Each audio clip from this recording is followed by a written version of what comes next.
नमस्कार, मैं प्रिंस चौबे और आप देख रहे हैं पब्लिक जंक्शन। मोतिहारी में ब्रावो फार्मा कंपनी की नई इकाई का शिलान्यास किया गया। केंद्रीय मंत्री नित्यानंद राय ने इसका शिलान्यास किया। ब्रावो फार्मा के सीएमडी राकेश पांडे ने कहा कि अगले साल से फैक्ट्री में शुरू हो जाएगा प्रोडक्शन, 300 लोगों को मिलेगा रोजगार। साथ ही साथ उन्होंने कहा कि औद्योगिकरण बहुत ही आवश्यक है और हम सब मिलकर सशक्त बिहार और समर्थ बिहारी की के लिए गौरवान्वित का समय ये छा गया इबारत लिखेंगे। वही ब्रावो फार्मा के सीएमडी राकेश पांडे ने क्या कहा? मैं भी खुश हूं भाई। एक चीज है, सिर्फ आप ही बिहार के लाल चंपारण के लाल है क्या?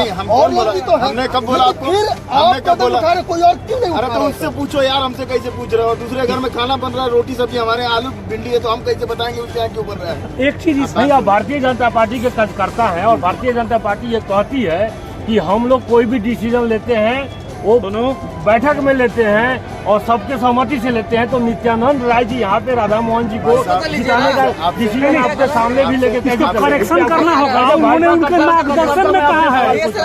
क्या बात कर, सवाल सुनिए तो ठीक से। उनके मार्गदर्शन में कहा है, उनको कैंडिडेट घोषित नहीं किया। कहाँ आ रहा है? इसमें नहीं ना आएगा। मैं कार्यकर्ता स्टेटमेंट नहीं दिया। सर, पहले चैप्टर में कितने युवाओं को रोजगार देना? 300। ये पूछे, सवाल ये है 2024 का राधा मोहन जी को नौकरी चाहिए, नौकरी चाहिए लड़का के तो सवाल पूछे लड़का बाहर के लोग होंगे। जिला में लगा तो बाहर से, पंजाब से लेंगे। टैलेंट के आधार पर जो मिलेगा ना, जो टैलेंटेड होंगे मान लीजिए जिला में जो टैलेंट हुटर बन गई लेके चला काम करेंगे। इसके अलावा और क्या योजना है आपका जिला के लिए? क्या एक बी फार्मा कॉलेज का प्लान है, ताकि जो दूसरे राज्यों में आप पढ़ने जाते हैं उसमें हम लोग हैं और अब हमको थोड़ा जाने दीजिए। कंपनी से कीजिए आप। और ब्रावो फाउंडेशन के सीएमडी राकेश पांडे जी, साथ ही आदरणीय एमएलसी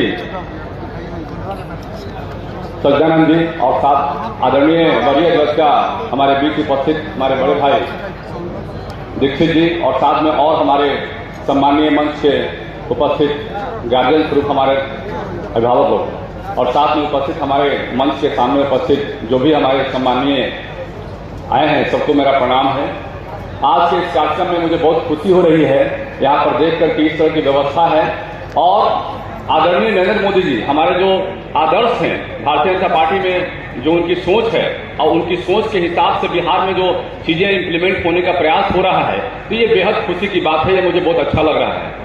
राकेश जी ने अपने अनुभवों का यहाँ जो चंपारण में शेयर करने का प्रयास किया है, ये बेहद खुशी की बात है।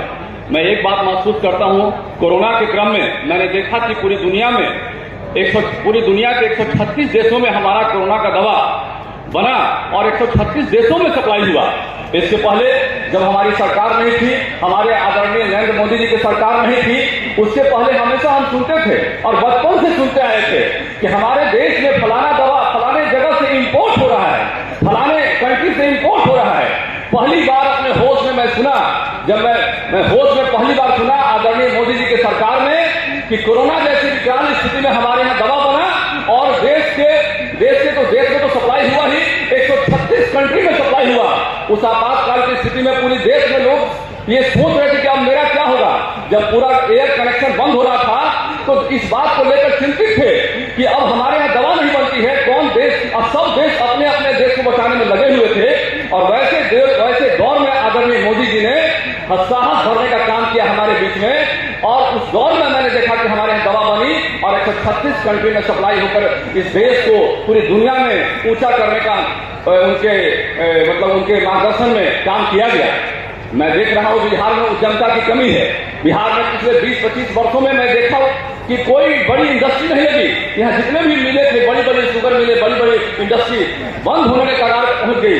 उसकी जमीनों को बेच दिया गया, उसकी जमीनों का कोई खास इस्तेमाल नहीं किया गया, कोई नया क्लस्टर नहीं लगा, कोई नई इंडस्ट्री नहीं लगी। और उस दौर में जब हमारे बीच में इस तरह की इंडस्ट्री में देख रहा हूँ बनते हुए और खासकर मेडिकल के सेक्टर में, तो मुझे बहुत खुशी हो रही है। अभी मैं अक्सर सुनता था यहाँ मुजफ्फरपुर में कि चमकी बुखार से कितने लोग मारे गए, डॉक्टर्स के पास दवाइयां नहीं थी। तो मैं हमेशा सोचता था कि 100 वर्ष के बाद जापान में चमकी बुखार की दवा 100 वर्ष पहले